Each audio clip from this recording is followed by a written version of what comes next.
السلام علیکم. آج ہم بات کریں گے شادی کے بغیر جو لوگ شادی شدہ زندگی گزار رہے ہیں ان کے بارے میں. میں نے یہاں پہ بہت سا آبزرو کیا ہے کہ لوگ شادی نہیں بھی ہوتی پھر بھی وہ شادی شدہ زندگی گزار رہے ہوتے ہیں. اس کی وجہ کیا ہے؟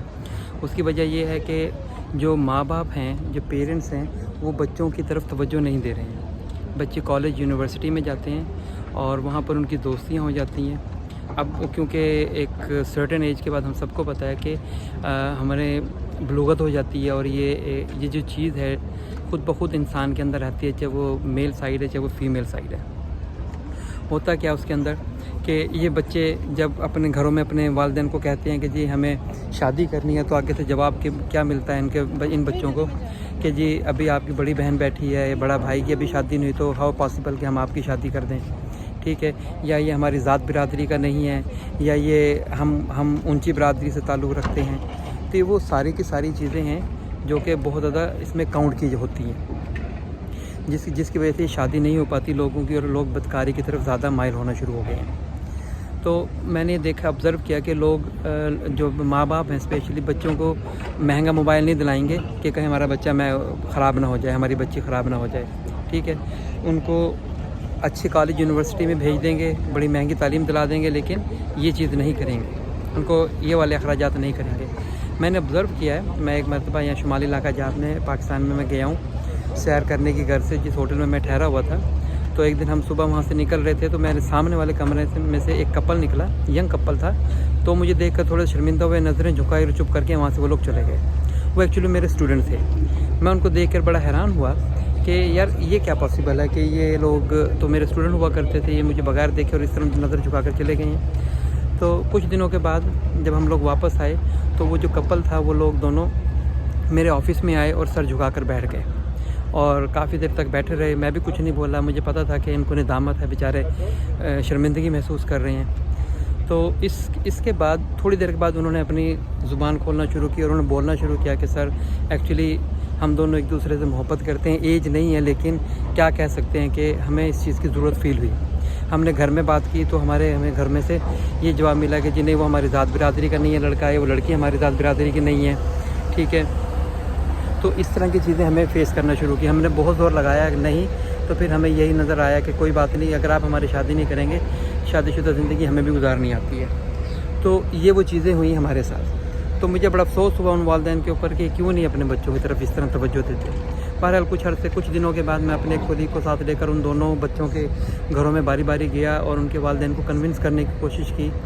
تو ان کی طرف سے یہی جواب ملا، لڑکے والے کی طرف سے جواب ملا کہ جی ابھی اس کی 2 بڑی بہنیں ہیں، ان کی شادی نہیں، تو ہم اس کی کیسے کرتے ہیں، ابھی یہ کماتا ہی نہیں ہے. ٹھیک ہے، جبکہ لڑکی والوں کی طرف سے ہمیں یہی جواب ملا کہ جو ہماری ذات برادری کا لڑکا نہیں ہے، اور ابھی وہ کماتا بھی نہیں ہے، ابھی اس کے پاس کوئی اتنی انکم نہیں ہے، وہ کیسے ہماری بچی کا خیال رکھے گا، جبکہ اس بچی کی 2 بہنیں اور بھی ہمیں ابھی ان کی بھی شادی کرنی ہے، اور بڑی ہیں، یہ بھی چھوٹی ہے، اس کو زیادہ آگ لگی ہوئی ہے شادی کروانے کی. تو ہمیں بڑا افسوس ہوا کہ ان کو یہ بات سمجھ نہیں آ رہی تھی. بہرحال ہم نے ان کو سمجھایا کہ دیکھیں، جو پیسے آپ نے ان کی تعلیم پر لگائے ہیں، آپ نے ان کی جہیز کے لیے بچا کر رکھے ہیں، آپ ان کے سادگی سے نکاح کر دیں اور ان کو بٹھا دیں، نکاح ہو جائے گا، چلو یہ بدکاری سے بچ جائیں گے. لیکن نہیں، وہ نہیں مانے ہماری بات. ہم نے ان کو یہ بھی مشورہ دیا کہ جو آپ نے ان کے جہیز کے لیے پیسہ رکھا ہے، اب وہ پیسہ ان کے جو پیسہ ہے جو ان کو اب دے دیں، یہ تعلیم حاصل کر لیں گے، اور کچھ عرصے تک جب تک ان کی جاب نہیں لگتی اسی پیسے سے یہ لوگ اپنا گزارا بھی کر لیں گے. اور جبکہ ان دونوں فیملیز کو کوئی ایشو بھی نہیں تھا کہ بچوں نے کمانا بھی ضرورت، کیونکہ دونوں ویل آف فیملیز ہیں. ان کو بات نہیں سمجھ آ رہی تھی. اس کے بعد بھی ہم نے کافی ٹائم اس طرح کا سلسلہ کیا. میں اور میرا وہ کلیگ ان کے گھر گئے، ان کے والدین کو سمجھانے کی بھرپور کوشش کی، لیکن کسی کو بھی ہماری بات سمجھ نہیں آئی، نہ وہ مان رہے تھے. تو اس کے بعد ہم کیا کرتے تھے، ہم نے بھی گیو اپ کیا. پھر کچھ عرصے کے بعد میں فیصل آباد کیا اپنے ایک دوست سے ملنے کے لیے، ایک ہوٹل کے اندر. تو میں جب ہوٹل سے باہر آ رہا تھا تو وہی کپل دوبارہ نکلا. انہوں نے ہمیں دیکھا، مجھے سلام کیا اور سلام کر چلے گئے. آج اس ٹائم میں نے فیل کیا کہ ان لوگوں کی آنکھوں میں وہ ندامت بھی نہیں ہے جو اس وقت تھی. یعنی کہ اب ان کو شرم بھی فیل نہیں ہوتی جو ان کو اس وقت فیل آتی تھی. کیونکہ والدین تو مان کر نہیں دے رہے تھے. کہ دیکھیں، میں آپ کو بار بار اپنی ان ویڈیوز میں یہ چیز بتاتا ہوں کہ اپنے بچوں کو بدکاری سے بچائیں. اگر آپ کے بچے ایک سینسیبل ایج تک پہنچ گئے ہیں تو، اور اگر وہ شادی کا منہ سے بھی کہہ رہے ہیں تو پھر سنیں، سادگی سے کر دیں، کچھ نہیں ہوگا.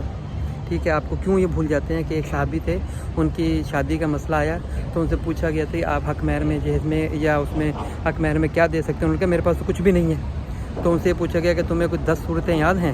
تو انہوں نے کہا ہاں جی مجھے 10 صورتیں یاد ہیں. تو انہوں نے کہا بس یہ 10 صورتیں اپنی بیوی کو یاد کرا دینا, یہی آپ کی طرف سے جو ہوگا دے دیا, سمجھو ختم ہو گیا. اس طرح ایک اور صحابی تھے جن کے پاس کچھ نہیں تھا, صرف ایک کڑھائی تھی, انہوں نے وہ دی, نکاح ہو گیا.